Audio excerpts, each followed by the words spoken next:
Hello guys, कैसे हैं आप? आई होप बहुत अच्छे होंगे। और मैं एडवोकेट रेखा सिन्हा आप सबका वेलकम करती हूँ।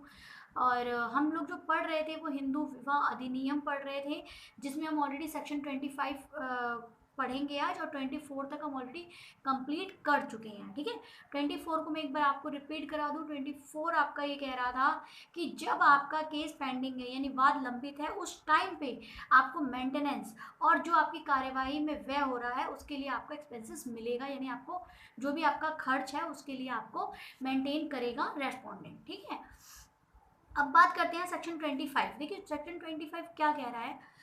स्थायी निर्वाहिका और भरण पोषण। देखिए स्थायी निर्वाहिका को आप इंग्लिश में बोलेंगे परमानेंट एलामनी, और भरण पोषण होता है मेंटेनेंस। स्थायी निर्वाहिका क्या होती है? स्थायी निर्वाहिका होती है कि परमानेंट आपका जीवन यापना के लिए जो आपकी ज़रूरत है, ठीक है, उसका आपको मिलना, ठीक है, पैसा मिलना। और मेंटेनेंस जो आपका भरण पोषण है, जो आपका डेली रूटीन है, उसके लिए आपको पैसा मिलना। तो वो आपको क्या हो गया? स्थायी निर्वाहिका और भरण पोषण। ठीक है, यानी कि परमानेंट एलामनी एंड मेंटेनेंस। अब ये एक्ट क्या कहता है, इस एक्ट को देख लेते हैं। इस अधिनियम के अधीन अधिकारिता का प्रयोग कर रहा कोई भी न्यायालय, यानी कि जिसके पास इस मैटर को देखने की शक्ति है, जिसके पास इसका अधिकार है, जिसके पास जुडिक्शन है, वो क्या करेगा? डिक्री पारित करते समय, यानी कि जब वो डिक्री दे रहा है या तो उस समय या उसके पश्चात किसी भी समय, यानी डिक्री देने के बाद, ठीक है, यथास्थिति पति या पत्नी द्वारा इस प्रयोजन से किए गए आवेदन पर यह आदेश दे सकेगा कि प्रत्यार्थी उसके भरण पोषण और संभाल के लिए ऐसी कुल राशि या ऐसी मासिक अथवा कालिक राशि जो प्रत्यार्थी को अपनी आय और अन्य संपत्ति को, यदि कोई हो, आवेदक या आवेदिका की आय और संपत्ति को, ठीक है, यानी कि तथा पक्षकारों के आचरण के मामले की अन्य परिस्थितियों को देखते हुए न्यायालय न्याय संगत प्रतीत हो, आवेदक या आवेदिका के जीवन काल में अनधिक अवधि के सतत करे ऐसा कोई भी संदाय यदि ये करना आवश्यक हो तो प्रत्यार्थी की स्थावर संपत्ति भार द्वारा प्रतिभूत किया जाएगा। ठीक है, अब देखिए ये क्या कह रहा है, इसको एक बार समझ लेते हैं। ये कह रहा है कि इस एक्ट के तहत जो भी कोर्ट है, जिसको भी राइट है इस सेक्शन को देखने का, इस मैटर को देखने का जुडिक्शन है जिसके पास, वो क्या करेगा? वो आपका डिक्री पास करते समय या उसके बाद ये ज़रूर देखेगा कि जो भी हस्बैंड या वाइफ जिनने भी ये केस डाला है उसको या तो कुल राशि दी जाएगी, ये राशि कैसी होगी? तो ये तो टोटल अमाउंट हो गया, या फिर मासिक यानी मंथली हो सकता है, या फिर कालिक राशि यानी इकट्ठा आपका जो ईयरली होता है, ईयर के हिसाब से भी, भाई एक साल में आप इसको इतना दोगे और अगले साल फिर इतना दोगे, इस तरीके से। और प्रत्यार्थी की आय और अन्य संपत्ति को, यानी कि जो रेस्पोंडेंट है उसकी प्रॉपर्टी को और उसके जो आपका आय है उसको देखते हुए कोर्ट ये करेगी। ठीक है, जो न्यायालय को लगेगा कि हाँ ये न्यायोचित है, जस्टिस में है। और उसके साथ देखिए क्या देखेगी, उसके साथ वो जो आवेदक है जिसने फाइल किया है उसकी आय और संपत्ति को भी ध्यान में रखेगी। ठीक है, ये देखेगी कि उसके पास कोई सोर्स ऑफ इनकम है या नहीं है, या उसके पास कोई प्रॉपर्टी है या नहीं है। ठीक है, इन चीज़ों पे कोर्ट ध्यान देगी। ठीक है, आवेदक या आवेदिका के जीवन काल के अनधिक अवधि के लिए सतत करेगा। ये कब तक का होगा? जब तक कि उसका जीवन काल है। ठीक है, जो भी एक टाइम पीरियड होता है, भाई एक इंसान की उम्र 60 साल तक होती है या 50 साल तक, जनरली जो एक कॉमन एज मानी जाती है कि हाँ भाई इतने साल तक तो आदमी जीता ही जीता है, तो ये जब तक का उसका मेंटेनेंस होगा। अच्छा, और कोई भी संदाय ये करना आवश्यक है, प्रत्यार्थी स्थावर संपत्ति भार द्वारा प्रतिभूत किया जा सकेगा। इसके अलावा देखिए एक चीज़ और भी है कि जो रेस्पोंडेंट है उसकी जो प्रॉपर्टी होगी, इमूवेबल प्रॉपर्टी, उसको भी एज ए सिक्योरिटी उसको दिया जा सकता है कि भाई ठीक है आप इसको रख लो ताकि आपका गुजारा हो सके। ठीक है, इमूवेबल प्रॉपर्टी, मूवेबल प्रॉपर्टी नहीं है, ये इमूवेबल प्रॉपर्टी की बात हो रही है जहाँ पे पैसे की बात नहीं होती है।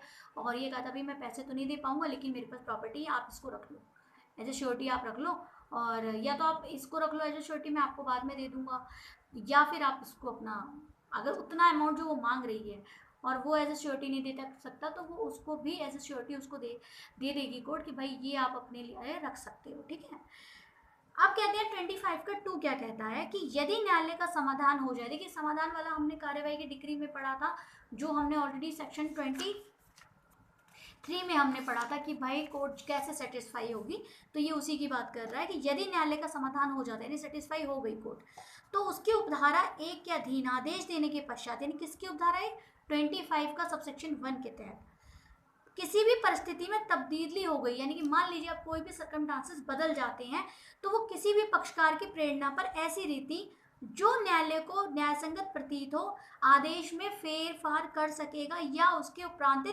विखंडित कर सकेगा। देखिए बाद में पता चलता है कि भाई इसकी तो सोर्स ऑफ इनकम इतनी है, तो पार्टी जो है वो जो रेस्पोंडेंट है वो वहाँ जाकर इस चीज़ को मेंशन कर सकता है और उस आदेश में हेरफेर करा सकता है।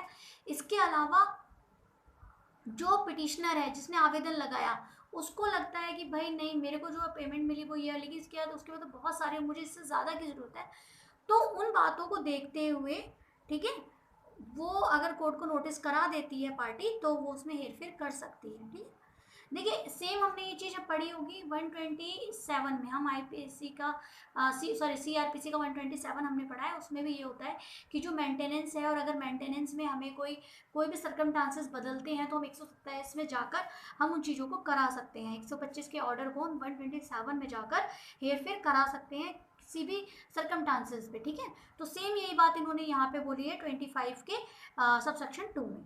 अब देखिए तीसरा क्या कहता है कि यदि न्यायालय का समाधान हो जाए कि उस पक्षकार ने जिसके पक्ष में इस धारा के अधीन कोई आदेश किया गया है, यानी कि कोर्ट को ये सेटिस्फाई हो गया कोर्ट की इसके तहत जो भी पक्षकार है उसके हमने पक्ष में ऑर्डर किया, पुनर्विवाह कर लिया है, या यदि ऐसा पक्षकार पत्नी है तो मतलब ये देखिए धारा के अधीन कोई भी आदेश किया गया है, पुनर्विवाह कर लिया है, यानी ये कहा गया है कि पक्षकार ने जिसके पक्ष में धारा के अधीन कोई भी आदेश किया गया उसने क्या किया, या तो रीमैरिज कर ली, या ऐसा यदि ऐसा पक्षकार पत्नी है तो वह पतिव्रता नहीं रह गई हो, या ऐसा पक्षकार पति है तो किसी स्त्री के साथ विवाह ब्राह्म्य मैथुन क्या हो, यानी कि मतलब विदाउट मैरिज वो किसी के साथ रह रहा हो और या वाइफ किसी के साथ अडल्ट्री में रह रही हो, तो वो दूसरे की पक्षकार की प्रेरणा पर किसी आदेश को ऐसी रीति में जो न्याय संगत समझे परिवर्तित या उपखंडित विखंडित करा सकता है, यानी कि उसको बदलवा सकता है,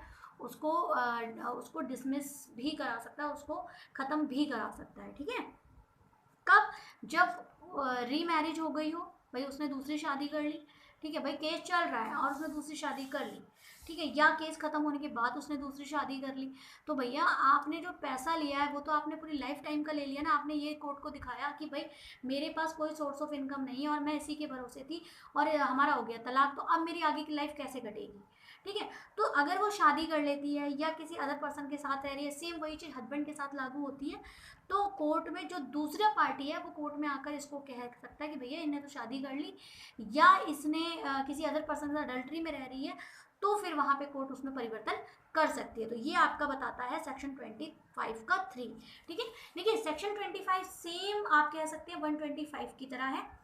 125 में भी जब हमारे सर्कमस्टांसेस बदलते हैं, जैसे मेंटेनेंस बन गया और मान लीजिए महंगाई बढ़ गई, या उस टाइम पे वाइफ नहीं कमाती तो सडनली कमाना शुरू उसने कर दिया, या हस्बैंड की सैलरी उस वक्त कम थी और बाद में वो ज़्यादा हो गई और उसका स्टेटस बहुत ज़्यादा अच्छा हो गया और वाइफ का वो सिर्फ गुजारा लायक कर रही है जो उसको कोर्ट ने बांधा था, तो 127 में जाके चेंज करा सकती है।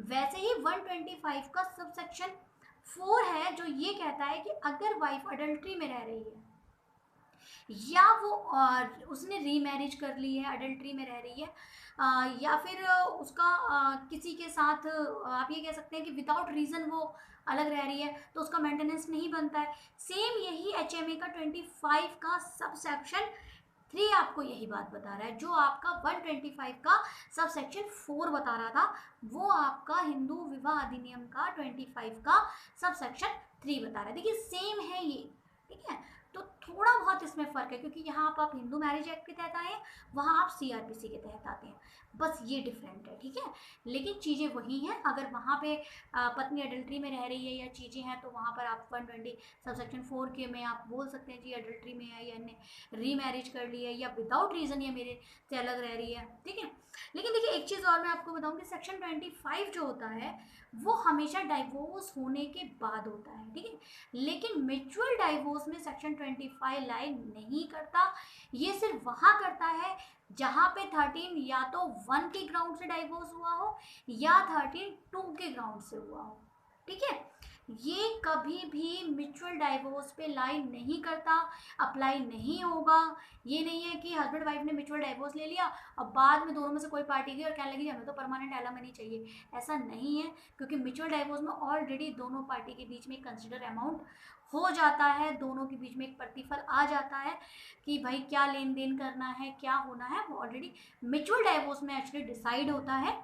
ठीक है, लेकिन जो हम 13 के ग्राउंड 1 पे या हम 13 के 2 वाले ग्राउंडों पे डालते हैं तो वहाँ पर उनका सेटिस्फाइड नहीं होता, कोई उनका आपसे समझौता नहीं हुआ होता है और उसमें ये 25 परमानेंट एलिमनी का बात की जाती है। ठीक है, सेक्शन 24 भी आपका वही लाई होता है। ठीक है, तो आई होप आपको ऑलमोस्ट समझ में आ गया होगा कि स्थायी निर्वाहिका यानी भरण पोषण इसमें परमानेंट एलिमनी और मेंटेनेंस है क्या। ठीक है, ये लाइफ भर का होता है। ठीक है, लेकिन शर्त वही है कि भाई उसने रीमैरिज ना की हो और वो किसी के साथ अडल्ट्री में ना रह रही हो, किसी अदर पर्सन के साथ उसके रिलेशन ना हो, और सेम वही चीज़ हस्बैंड के साथ भी है। ठीक है, अगर हस्बैंड फाइल करता तो देखिए दोनों के लिए है। ठीक है, सेक्शन 24 मैं आपको अपनी हर वीडियो में आपको बता रही हूँ कि हिंदू विवाह अधिनियम के जितने सेक्शन हैं वो दोनों पर लाई करते हैं, किसी एक पे नहीं करते, वो दोनों के लिए हैं। कुछ मामलों में सिर्फ लेडीज़ को वो दिया गया है, जैसे कि आप 13(2) देख लें जिसमें सिर्फ जो ग्राउंड है सिर्फ महिला के लिए है, पत्नी के लिए है, या आप जुडिक्शन सेक्शन 19 देख लें जिसमें सिर्फ जो जुडिक्शन के कुछ ग्राउंड ऐसे हैं जो सिर्फ एक पत्नी को दिए गए हैं, पति को नहीं दिए गए हैं। ठीक है, तो आई होप आपको सेक्शन 25 समझ में आ गया होगा। तो मिलते हैं नेक्स्ट वीडियो में अपनी सेक्शन 26 के साथ, और गुड बाय। अगर आपको मेरा वीडियो अच्छा लगा तो प्लीज़ उसको लाइक करें, सब्सक्राइब करें, और आप शेयर भी कर सकते हैं अपने कलीग को, अपने फ्रेंड्स को, और व्यू तो आप कर ही लें। तो गुड बाय, थैंक यू, शब्बा खैर।